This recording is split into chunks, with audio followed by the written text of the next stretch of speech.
Good morning, boys and girls.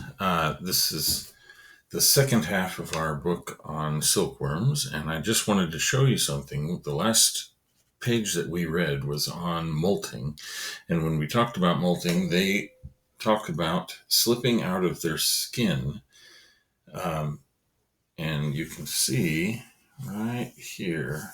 This is what they're talking about.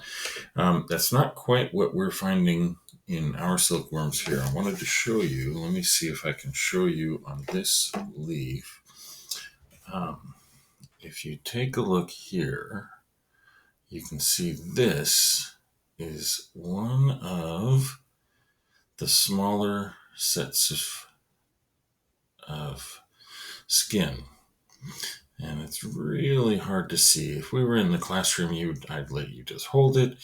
But the silkworm attaches itself to the end and then and wriggles out of the end.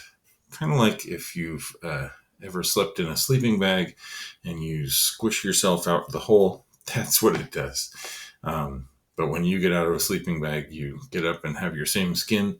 Silkworms have their new loose skin that they have to eat and eat to fill up. So I wanted to show you that before we go on to our next section.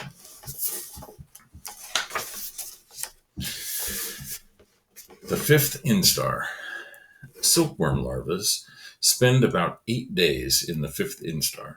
They eat and grow the most during this time.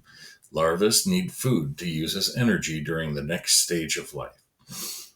After the fifth instar, silkworms will weigh 10,000 times more than when they were first hatched. Silk glands make up 1/4 of the larva's weight. These body parts release liquid that hardens into strings of silk. Before moving to the next life stage, the larva stops eating. It hangs upside down and uses its silk to make a cocoon.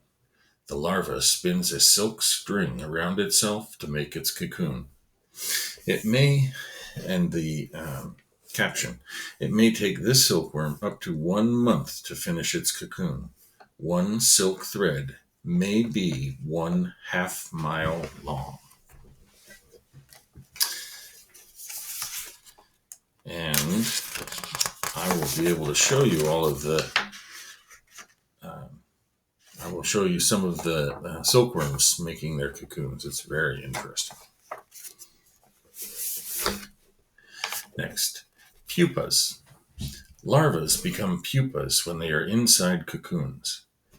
Larvae molt one final time before entering this third life stage. Pupas have hard brown shells. The shells protect pupas as they change and grow. Pupas become moths inside these shells. Pupas do not move. They use all their energy to change and grow. Scaly wings form. Long, jointed legs grow. Antennas and large eyes form. The mouth parts also change. Silkworms stay in the pupal stage for about 3 weeks. The adult moths are then are ready to break out of their shells. The pupa is inside its cocoon. Beside the pupa is the exoskeleton it shed during its last molt. And we do not have any of our silkworms at this stage yet. And then the adult silkworm moths.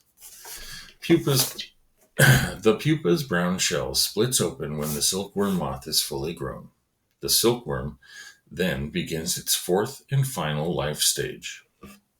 The adult pushes its way out of the pupal shell, but it still has to free itself from the silk cocoon. Silk is very strong. The adult releases a special liquid to dissolve the silk.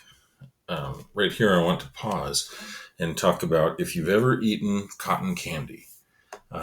This is not cotton candy, but if you've ever put some in your mouth and you know that it just disappears almost immediately and it tastes delicious, but it disappears. That's dissolving. It goes from a solid into a liquid, and then it goes away in your mouth. So the adult releases a special liquid to dissolve the silk. Silkworm moths have heavy bodies and short wings. They cannot fly. Male moths are smaller than female moths. An adult silkworm's only purpose is to mate to continue the life cycle. The adult does not even eat or drink. Females release a special scent to help males find them. A male and female mate for one day. The male then finds another female to mate with. Females lay eggs. Adult silkworm moths die within 5 days, but the life cycle will begin again with the eggs. And the caption: this silkworm moth has pushed its way out of its cocoon. The moth is now ready to mate. And here are how people use silkworms. People and silkworms. Farmers have bred silkworms for thousands of years. They have allowed only silkworms with certain features to mate. Silkworms once had long wings and were able to fly. Today, farmers allow only silkworms with short wings to mate. Silkworms that do not fly are easier to raise. Silkworms once made yellow silk. Today, farmers breed silkworms that make white silk. White silk can be dyed different colors. To make silk, workers boil the cocoons when the silkworms are at the pupal stage. This process kills the pupas before they become adults. Otherwise, the adults would break through the cocoons and damage the silk threads. Workers then unwind the silk from the cocoons. Farmers sell the silk threads. People make scarves, ties, and other clothing from silk. And here's a worker sorting cocoons. Next, they will unwind the silk from the cocoons.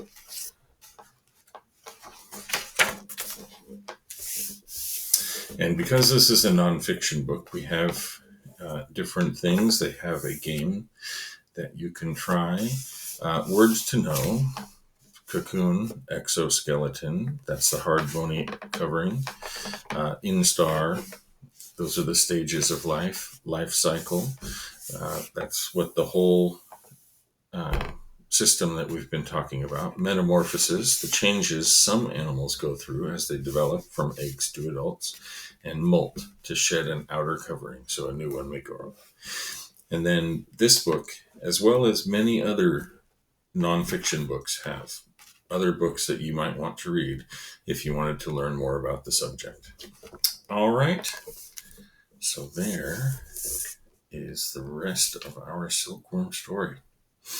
Our silkworm book, not a story. Stories are in fiction books, and this is a book where Donna Schaefer is trying to teach us something, one of the 3 purposes. All right, I hope you enjoyed it, and I hope you learned something.